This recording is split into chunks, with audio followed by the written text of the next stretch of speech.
नमस्कार दोस्तों, मैं अतुल गंगवार बिहार अपडेट में आपका स्वागत करता हूं।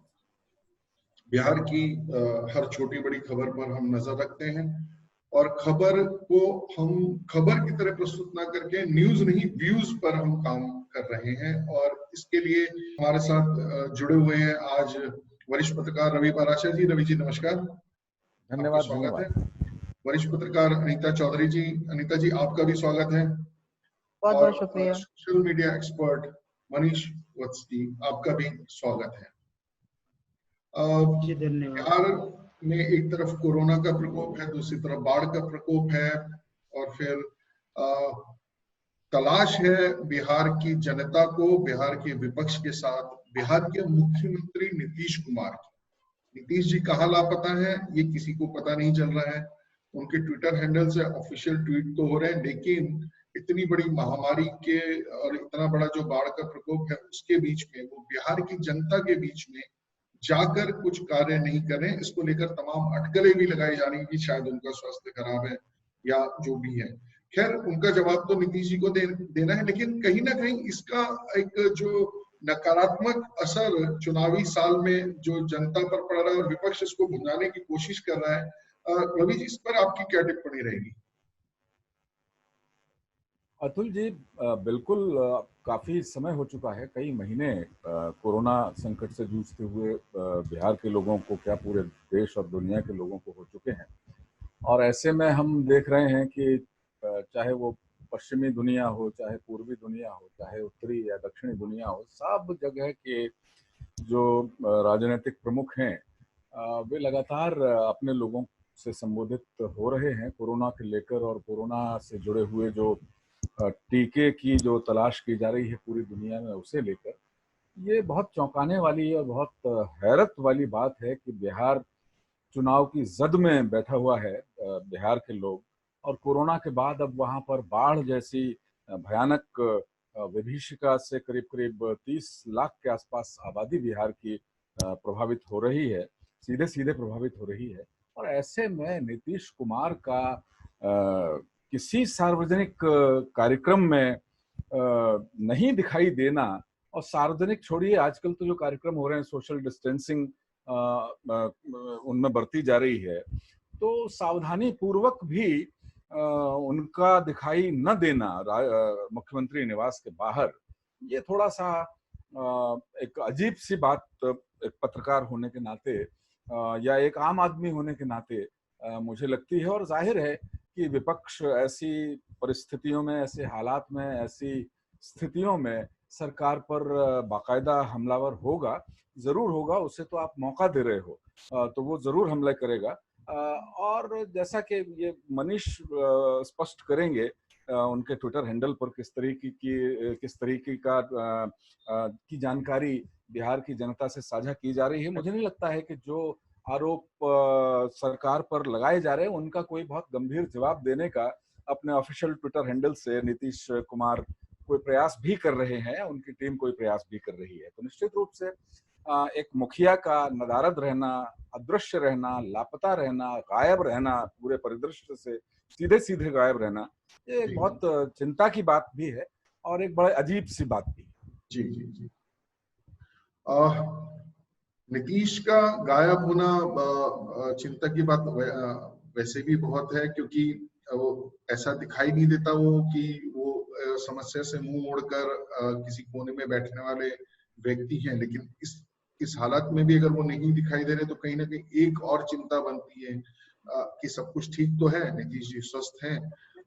तो हम चलिए, क्योंकि उनकी जो ना दिखाई देने से जो शंकाएं उत्पन्न हो रही हैं उसको देखते हुए हम ये दुआ करेंगे कि भाई वो स्वस्थ हो और जल्द ही वो सबके सामने आए, और जो तमाम बातें उनके बारे में चल रही हैं, आलोचनाएं या जो लोग विपक्ष जिस प्रकार से इसको मुद्दा बनाने का प्रयास कर रहे हैं वो भी खत्म हो।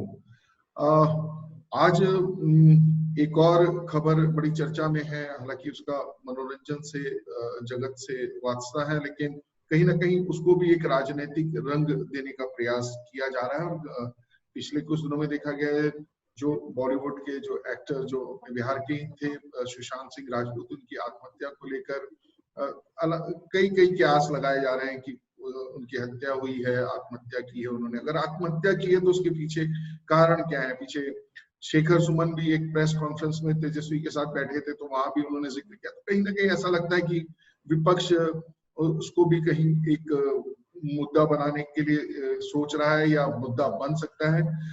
अभी हाल फिलहाल में ये हुआ कि सुशांत के पिताजी ने एक एफआईआर दर्ज कराई है उनकी जो कथित गर्लफ्रेंड है रिया चक्रवर्ती और उनके परिवार के खिलाफ, और उनमें आरोप लगाया कि उसका मानसिक और शोषण किया गया और उसका आर्थिक शोषण भी सुशांत का किया गया, और जिसके चलते ऐसी परिस्थितियों का निर्माण हुआ कि सुशांत ने आत्महत्या की। अनीता जी, मैं आपसे जानना चाहूंगा कि क्या आपको लगता है कि बिहार में जब इतने सारे मुद्दे हैं और इन सब चीजों के पीछे भी अगर कुछ ना कुछ बातचीत उठ रही है, तो सुशांत भी कोई एक मुद्दा हो सकता है युवाओं को रिझाने के लिए, उनको अपने साथ जोड़ने के लिए? जी बिल्कुल, देखिए क्योंकि सुशांत बिहार से थे, बहुत ही ब्राइट स्टूडेंट थे। वो सिर्फ एक अच्छे विद्यार्थी ही नहीं थे, अच्छे पर्सनालिटी भी थे, अच्छे पर्सन भी थे, और अच्छे बॉलीवुड में जब गए, वो जहाँ गए वहां पे अपना परचम लहराए। वो अच्छे एक्टर भी साबित किया उन्होंने अपने आप को। लेकिन जिस तरह से बॉलीवुड का पूरा पॉलिटिक्स खुलकर सामने आया है, मुझे लगता है कि बिहार की पॉलिटिक्स में बॉलीवुड का जो नेपोटिज्म पॉलिटिक्स है वो काफी कुछ रंग दिखाने वाला है। क्योंकि सुशांत के जो चाचा जी हैं वो बीजेपी से हैं, और शेखर सुमन जो कि बार बार सुशांत के पक्ष में बोल रहे हैं, वो तेजस्वी के साथ बैठे हुए कभी कभार नजर आते हैं। अगर हम देखें कंगना रनावत को, तो कंगना रनावत जो कि सुशांत की लड़ाई लड़ रही है कथित तौर पे, अगर उनको देखें तो कहीं ना कहीं वो बीजेपी के लिए मुखर होकर बोलती नजर आती हैं। तो ऐसा लग रहा है कि सुशांत को इनकैश करने की तैयारी शुरू हो गई है। लेकिन हाँ, ये बात जरूर है कि बार बार जो केंद्र पे एक आरोप लगाया जा रहा है कि सीबीआई जांच केंद्र क्यों नहीं करवा रही है, तो कल सुशांत के चाचा जी ने भी ये साफ कर दिया। और जो कि हमारे हमारे जो कानूनन जो हमारे अधिकार है उसके तहत भी सीबीआई जांच जो है एक डिमांड करता है। जो विक्टिम का फैमिली है, जो विक्टिम फैमिली है, या जो कि जो भी उससे कथित तौर पे जुड़े हुए लोग हैं, वो एक डिमांड करते हैं। सीबीआई जो जांच के लिए जो आदेश दिया जाता है, जो मांग की जाती है, वो स्टेट गवर्नमेंट से की जाती है कि हमने सीआईडी जांच कर लीजिए, हमारी पुलिस इंक्वायरी हो चुकी है, इसमें सीबीआई जांच की जरूरत है। ऐसा एक जांच राज्य की तरफ से हो सकता है, जिसको कि कल सुशांत के चाचा जी ने कहा भी कि हम सीबीआई की जांच चाहते हैं, मगर महाराष्ट्र की जो सरकार है वो उसके लिए आदेश नहीं दे रही है, वो उसके लिए मांग नहीं रख रही है। तो केंद्र आखिर कैसे मूव करे सीबीआई जांच के लिए? केंद्र का अपना कोई ऑटोनोमस अस्तित्व, जो इंटरफेरेंस होता है, वो राज्य के जो जो कार्य प्रणाली है उस पर नहीं होता है। तो ये चीजें हैं। लेकिन सुशांत क्योंकि एक बहुत ही ब्राइट, अट्रैक्टिव और बहुत लोगों के दिल में समाने वाले पर्सनालिटी थे, तो जाहिर सी बात है कि अगर उनकी चर्चा होती है तो कहीं ना कहीं युवा वर्ग जो है उसके साथ जुड़ेगा। तो देखना ये होगा कि किस तरह से सुशांत का ये पूरा मामला जो है आगे बढ़ता है, और आखिर जो जांच है जिसपे जो एफआईआर करवाई गई है रिया चक्रवर्ती के खिलाफ, वो कहाँ तक खुल के सामने आता है, महाराष्ट्र गवर्नमेंट किस तरह से एक्शन लेती है, और केंद्र के पाले में किस तरह से ये जाता है। जी, तो लगभग ऐसा लगता है कि सुशांत सिंह राजपूत अगर चुनाव को प्रभावित करने वाला मुद्दा ना भी हो, लेकिन वो चर्चा के केंद्र में रहने वाले हैं। बिहार से एक और खबर ये भी है कि ज़ेबिन निस्सा, जो हिंदी और भोजपुरी फिल्मों की चर्चित हीरोइन जो कुमकुम के नाम से प्रसिद्ध थी, उनका भी कल देहांत हो गया पुणे में। वो बिहार के शेखपुरा जिले के हुसैनाबाद के नवाब की बेटी थी, और बिहार से उनका एक जुड़ाव भी था। कुमकुम भोजपुरी की जो पहली फिल्म थी गंगा मैया तोहे पियरी चढ़े, वो इसकी हीरोइन भी थी, और साथ में कई प्रसिद्ध फिल्मों में मिस्टर एक्स इन बॉम्बे और कई तमाम हिंदी फिल्मों में भी एक बहुत बड़ा नाम उन्होंने कमाया था। लगभग 84-85 वर्ष की उम्र में उनका देहांत हो गया। तो ये भी एक दुखद खबर आई। मनीष जी, सोशल मीडिया पर आपकी पैनी नजर रहती है, तो इस समय कौन कहाँ पे ट्रेंड कर रहा है, कौन ट्रोल हो रहा है, कौन अप्रिशिएट हो रहा है, कैसे क्या चल रहा है, जरा उससे हमारे दर्शकों को थोड़ा सा वाकिफ कराएं, रूबरू कराएं।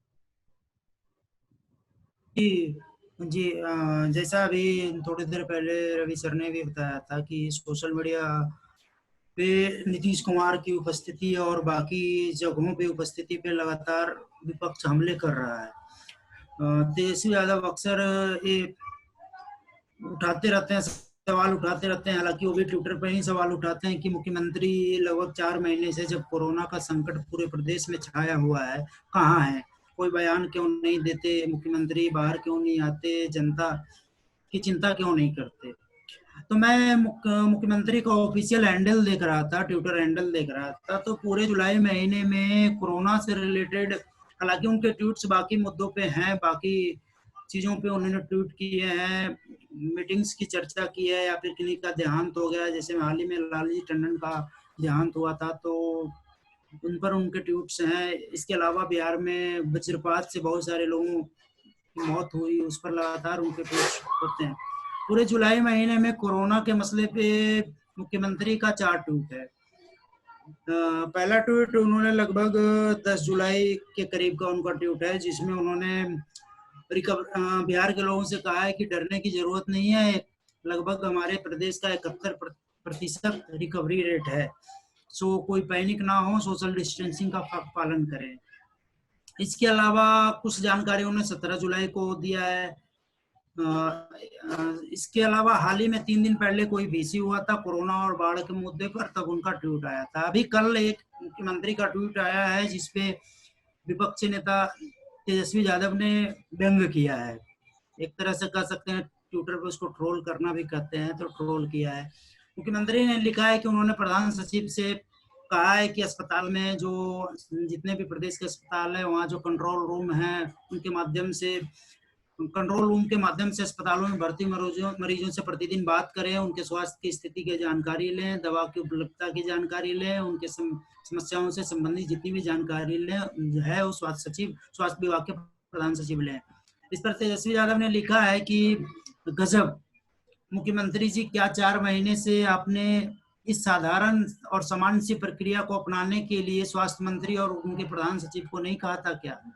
कहने का मतलब ये हुआ कि 4 महीने से जब इतनी खराब स्थिति हो रही है, दिन प्रतिदिन कोरोना बढ़ रहा है, ऐसे में आप कहाँ थे? 4 महीने से एक छोटी सी जानकारी आपने अपने प्रधान सचिव से नहीं कही। हालांकि कल भी उन्होंने ट्वीट किया था कि पिछले 4 महीने से में 3 प्रधान सचिव बदले गए हैं, तो निश्चित तौर पे नए प्रधान सचिव आए होंगे, तो मुख्यमंत्री ने उनसे बात की होगी, उनसे जो भी बात रखा होगा, जो कहा होगा, उन्होंने ट्वीट करके शेयर किया। इसके अलावा सुशील कुमार मोदी लगातार हमलावर हैं। अभी कल से वो लालू यादव हालांकि लालू यादव पे लगातार हमला कर रहे हैं, लेकिन कल जो उन्होंने मुद्दा उठाया वो रिम्स रांची का मुद्दा उठाया। खबर आ रही है कि रिम्स रांची में लालू यादव का जो वार्ड है जहाँ पे वो भर्ती है, उनके आसपास 40 वार्डों को 40 कमरों को 18 कमरों को खाली कराया गया है। 18 कमरे, उनके आसपास के जो 18 कमरे हैं उसको खाली करा दिया गया ताकि कोरोना का संक्रमण लालू यादव के आसपास ना आए। इस पर सुशील मोदी ने चुटकी ली है और कहा है कि भाई मतलब इतने दिनों से जेल में इतने दिन हैं, उनके इलाज को छूकर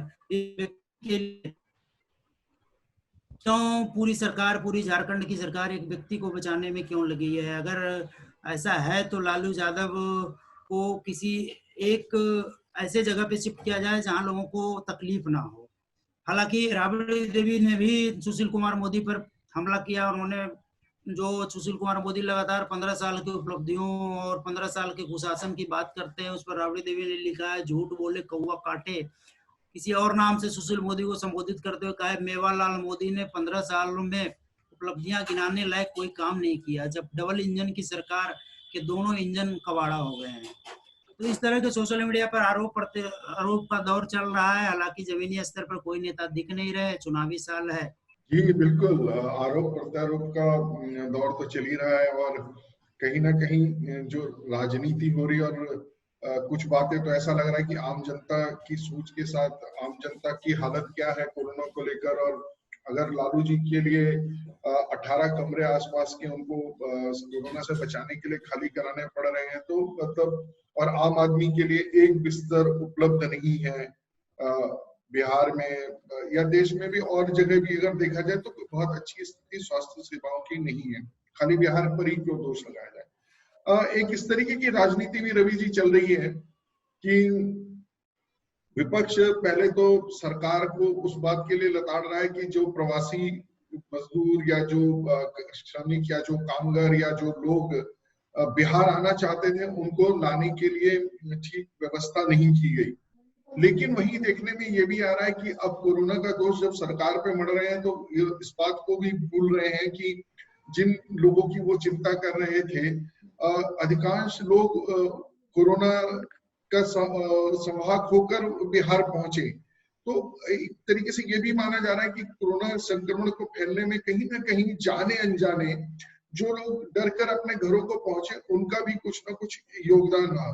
तो कहीं आपको नहीं लगता कि ये जो इस तरीके की सरकार को दोनों तरफ से लताड़ने की जो प्रवृत्ति है, अगर वो अपने राज्य में वापस लाए तो मुसीबत, नहीं लाए तो भी गाली खाएं, ये दोहरी जो मानसिकता है, जो डबल स्टैंडर्ड्स है विपक्ष का, ये कहीं आपको लगता है कि मतलब ठीक है क्या?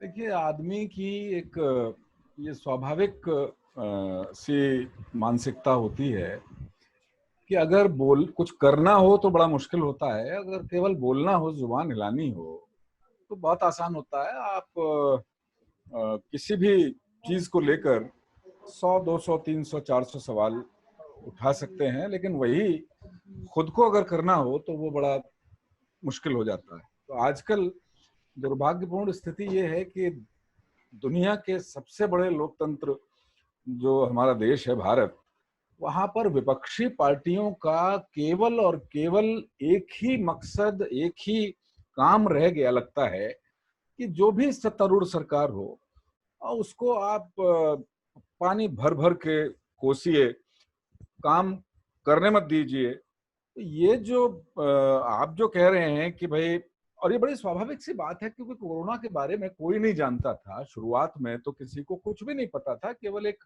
अफरा तफरी मची। जो लोग प्रवासी के तौर पर दूसरे राज्यों में श्रमिक के तौर पर रह रहे थे बिहार के, वहां, और बिहार के क्या बाकी पूरे दूसरे राज्यों के भी, वो अपने मूल राज्यों की तरफ वापसी बहुत हड़बड़ी में हुई, बहुत हताशा में हुई, निराशा में हुई। उन्हें पता नहीं था कैसे जाना है, क्या करना है, सवारी लेनी है, कहाँ से लेनी है।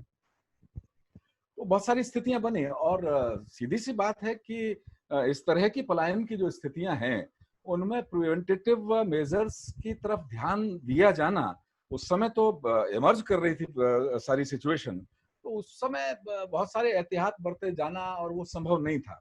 और ये भी अमानवीय ही कहा जाएगा कि अगर कोई कोरोना संक्रमित है तो शुरुआत में जांच की भी हमने देखा कि बहुत कम व्यवस्था थी, तो उतना जितने मजदूर सड़क पे थे सबकी जांच करके उनको क्वारंटाइन की व्यवस्था में रख पाना, वो सब अफरा तफरी वाली स्टेज थी। अब जाके बहुत सारा एक स्टेबिलिटी कहें बीमारी की स्थिति को लेकर के, मरीजों की संख्या और मृतकों की संख्या तो ग्रेजुअली बढ़ेगी, इसमें ये बहुत स्वाभाविक है। लेकिन अब जाके एक व्यवस्थित तंत्र का विकास 3-4 महीने बाद अब हो पाया है।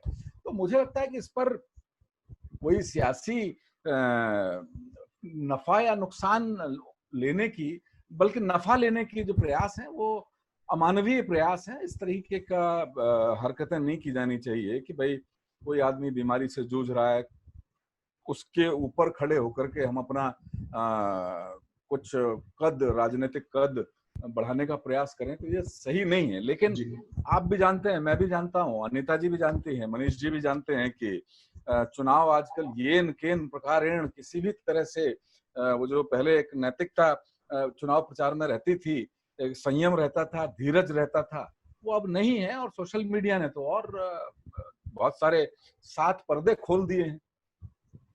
जी जी बिल्कुल, आपने ठीक कहा। और जो आपने एक बात कही कि जब आपकी जवाबदेही ना हो तो सवाल यूं ही उछालना बड़ा आसान होता है, क्योंकि जिम्मेदारी किसी और की, काम उसको करना है। उसको लोगों के खाने पीने की भी चिंता करनी है, उसके स्वास्थ्य की भी चिंता करनी है, और सामने वाले ने एक प्रश्न ही तो उठाना है। राजनीति में विपक्ष का काम है आरोप लगाना। मेरे को एक छोटी सी घटना याद आती है। एक बार एक आदमी एक आम वाले के पास पहुंचा और उसने कहा कि भाई आम कितने के दिए? तो उसने कहा 100 रुपए किलो। बोला आपका पड़ोसी तो 20 रुपए का दे रहा है। तो उसने कहा जब मेरे खत्म हो जाते हैं तो मैं भी 20 रुपए का ही बेचता हूँ। तो यही राजनीति में आज की तारीख में विपक्ष की हालत है। कुछ करना नहीं है, खुद भी नहीं दिखाई देना है कहीं। विपक्ष का कोई नेता कहीं सड़क पर चलता हुआ आम जनता के बीच में नहीं दिखाई दिया। फकत कुछ जगह फोटो खिंचाते हुए, पूड़ी कचौड़ी बांटते हुए लोग दिखाई दिए, लेकिन वो भी ऐसे ही थे। तो चलिए, आरोप प्रत्यारोप तो चलता ही रहता है। बिहार में सरगर्मियां धीरे धीरे बढ़ ही रही हैं, और अब कुल मिलाकर एक तस्वीर स्पष्ट हो गई है कि चुनाव आयोग तो पूरा निरंतर तैयारी कर रहा है, और उम्मीद लग रही है कि शायद समय पर वो चुनाव कराएगा। अनीता जी, एक छोटी सी टिप्पणी चाहूंगा कि जो जिस प्रकार से विपक्ष की राजनीति चल रही है और सत्ता पक्ष की राजनीति चल रही है, और कहीं ना कहीं वो जो चिराग भैया वाला गाना, चिराग एक नया मोर्चा खोलकर वापसी करने की तैयारी कर रहे हैं। हीरो तो वो ही, एक फिल्म उन्होंने की है एज अ हीरो, तो कहीं ना कहीं उस रंग में वो अपने हैं। जो हम बात कर रहे थे कि युवाओं को प्रभावित करने के मुद्दे क्या हो सकते हैं, क्या क्या ग्लैमर ऐड हो सकता है, क्या एक एजेंडा सेट हो सकता है, तो क्या चिराग गेम चेंजर साबित हो सकते हैं युवाओं की में?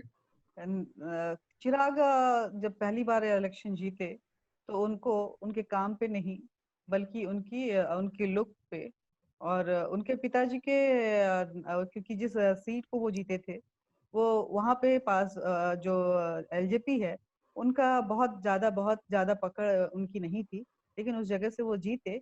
तो उनकी जो लुक थी, उनका जो एक पर्सनालिटी था, बेटा वाला जो पर्सनालिटी था कि बेटा आया है, कितना सुंदर है, कितना सुघड़ है, ये वाला जो युवाओं से लेकर के माताओं तक को लुभाने वाला जो पर्सनालिटी था, उसमें वो पहली बार जीत के आ गए। उन्होंने कितना रंग जमाया वो जनता वहां की जानती होगी। उसके बाद दूसरी बार भी वो जीत के आए। हाँ, तो अब जब वो बिहार में टिपिकल, क्योंकि संसद और विधानसभा दोनों चुनाव में काफी का फर्क होता है, जब वो टिपिकल बिहार की राजनीति करने जाएंगे और वहां के नेतृत्व को संभालने के लिए जिस तरह से उन्होंने अपना प्रोमो वीडियो एक रिलीज किया है, जिसमें चिराग पासवान को एक उभरता हुआ नेता के तौर पे, बिहार का नेता, यूं कहें कि मुख्यमंत्री के तौर पे उनकी पार्टी ने प्रोजेक्ट किया है, तो कहीं ना कहीं तब जनता देखेगी कि ये बबुआ जो था, ये हमारा जो सुंदर वाला सुघड़ वाला लड़का जो था, जिसको हम लोग 2 बार जीत के आए हैं, वो आखिर हमारे क्षेत्र में क्या क्या काम किया है, वो हमारे बीच में कितना रहता है, वो हमसे कितना, हम उसको जब बात करने जाए, हम उससे मिलने जाए तो हमारी पकड़ में कितनी वो है, हमारी पहुंच कितने दूर तक है, और क्या ये बिहार हमारे प्रदेश को संभाल सकता है। और उससे भी बड़ी बात कि जो जो बिहार की राजनीति जिस जातीय समीकरण पे पड़ती है, क्या उस जातीय समीकरण में चिराग पासवान फिट बैठते हैं कि नहीं बैठते हैं। ये भी देखना होगा कि क्या इस बार की बिहार की राजनीति जाति और धर्म से ऊपर उठ के एक अलग आयाम को टच करेगी, क्योंकि जो कोरोना है वो लोगों को किम कर्तव्य विमुढ़ बना चुका है। लोग नहीं जानते हैं कि किसके लिए हमें वोट करना है। हर कोई परेशान है। आप समझ लीजिए कि पीएमसीएच में अगर किसी डॉक्टर की पत्नी को एडमिट नहीं किया जा रहा है, जो कि वो डॉक्टर है पीएमसीएच का, उसको जगह नहीं मिली, और वो पीएमसीएच की के बाहर में ही इंटेंसिव केयर में भी नहीं जा पाई, उसके बाहर ही वो दम तोड़ दी, उनकी मौत हो जाती है। हालत ये है कि जो जो नॉर्मल बीमारियों से जुड़े लोग जो हैं, उनको भी प्राइवेट जो हॉस्पिटल्स हैं उनको एडमिट नहीं कर रहा है, क्योंकि ये जनता में वो जागरूकता नहीं है शायद, उनको डर लग रहा है कि कहीं कोरोना हमारे यहाँ ना आ जाए, और वो प्राइवेट हॉस्पिटल पूरी तरह से ठप पड़े चुके हैं। तो अब जो हेल्थ सेक्टर जो है बिहार का, वो ऑलरेडी बहुत ही लो लेवल पे था, वहां पे अगर सपोर्टिव जो सेंटर्स हैं वो भी सपोर्ट करना बंद कर दें, तो बिहार सरकार के लिए ये बहुत ही मुश्किल की घड़ी है कि किस तरह से इससे निपटा जाए। और बिहार सरकार आखिर उस क्यों नहीं, जब इतना वक्त मिला, आज 4 महीने हो गए हैं, हर प्रदेश में प्रवासी जो हैं वो माइग्रेट करके गए हैं। ऐसा नहीं है कि हमारे बगल के बिहार के बगल के जो स्टेट है यूपी में, आप देख लीजिए जिस तरह से योगी आदित्यनाथ ने उसको संभाला, बिहार से बड़ा स्टेट है, और जिस तरह से एक्टिवली उसको प्रोएक्टिव होकर के लोगों को कॉन्फिडेंस में लिया, कहीं ना कहीं जनता का उन पे विश्वास है। लेकिन यहाँ पे मुख्यमंत्री खुद लापता नजर आए। तो मैं तो यही कहूंगी कि नीतीश जी ये क्या हो गया है, आप तो ऐसे न थे, कहाँ गायब हो गए हैं। वो जमाना भी था जब लालू को पछाड़ कर नीतीश जब पहली बार 15 सालों की उनकी राजनीति को पछाड़ते हुए जब पहली बार वो मुख्यमंत्री के पद पर बैठे थे, तो लोगों को लगता था कि हम कभी भी नीतीश कुमार से मिल सकते हैं और हमारी सारी समस्या का समाधान हो सकता है।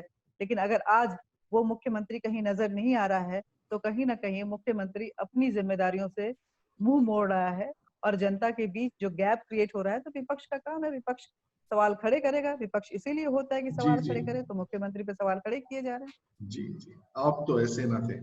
कहीं ना कहीं अनीता जी का जो दर्द उसमें उभर कर आया है। नीतीश जी से उन्हें बहुत उम्मीदें हैं और एक मुख्यमंत्री होने के नाते किसी भी राज्य के मुखिया से जनता को, पत्रकारों को उम्मीदें रहती ही हैं। और उन्होंने एक उदाहरण भी दिया कि पड़ोस में उत्तर प्रदेश में किस प्रकार से योगी आदित्यनाथ हर मोर्चे पे दिखाई दे रहे हैं। कोरोना किसी के हाथ में नहीं है, वहां पर भी मरीजों का आना जाना है, सब कुछ है, लेकिन कम से कम मुख्यमंत्री लड़ते दिखाई दे रहे हैं और जनता के साथ, स्वास्थ्य कर्मियों के साथ, पुलिस प्रशासन के साथ, अपने और साथियों के साथ वो खड़े दिखाई दे रहे हैं। और इसको अगर लेकर अगर विपक्ष कोई आरोप लगा रहा है तो हम यूं कहकर नहीं निकल सकते कि कुछ तो लोग कहेंगे, उनका काम है कहना। चिंगारी है, कहीं ना कहीं कुछ धुआं भी है, आग भी है। आज बिहार अपडेट में हम लोग अपनी चर्चा को यही विराम देते हैं। आप लोगों से भी हम विनम्र अनुरोध कर रहे हैं कि आप लोग भी हमसे जुड़ सकते हैं। आप हमें अपनी समस्याएं, अपनी बातें biharupdate@gmail.com पर भेज सकते हैं। आप हमारा mobile app Google play store से डाउनलोड कीजिए बिहार अपडेट का, और उसके माध्यम से भी हमसे जुड़िए। हमारा कर्तव्य है कि हम आपकी बात उन लोगों तक पहुंचाएं जो लोग आपके लिए मैटर करते हैं। तो आज की चर्चा में जुड़े रहने के लिए रवि जी आपका धन्यवाद, अनीता जी आपका भी धन्यवाद, मनीष जी बहुत बहुत आपका भी शुक्रिया। धन्यवाद।